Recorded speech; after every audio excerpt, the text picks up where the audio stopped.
C'est dans quelques instants. Farning direction le Mali vers un mandat illimité pour le président Assimi Goïta. Effectivement, cher Tidiane, un projet de loi adopté mercredi au Conseil des ministres prévoit d'accorder un mandat présidentiel sans limite de temps au général Assimi Goïta.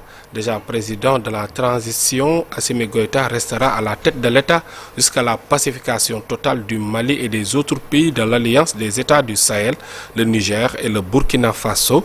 Le projet de loi doit encore être voté, mais le processus déjà annoncé est désormais enclenché.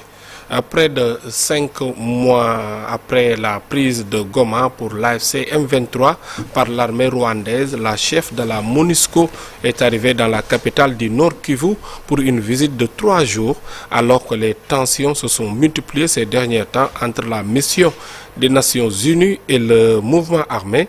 Bintou Keïta doit notamment s'entretenir avec son coordonnateur Corneille Nangaa pour évoquer l'impact du conflit dans l'est de la RDC sur les populations.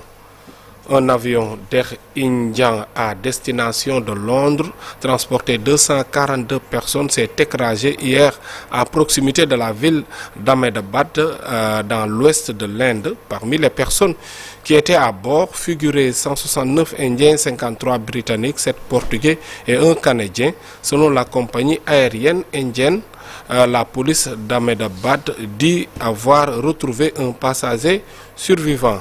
Le président américain Donald Trump a signé hier une résolution pour mettre fin à la politique en faveur des voitures électriques de la Californie. L'État démocrate s'y oppose et a décidé d'attaquer l'administration Trump en justice. Un nouveau front est ouvert entre ces deux adversaires.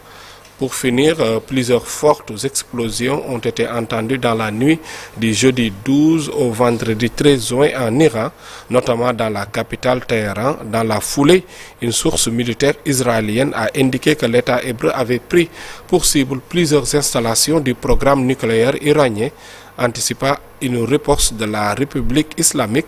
Le ministre israélien de la Défense a déclaré l'état d'urgence dans le pays.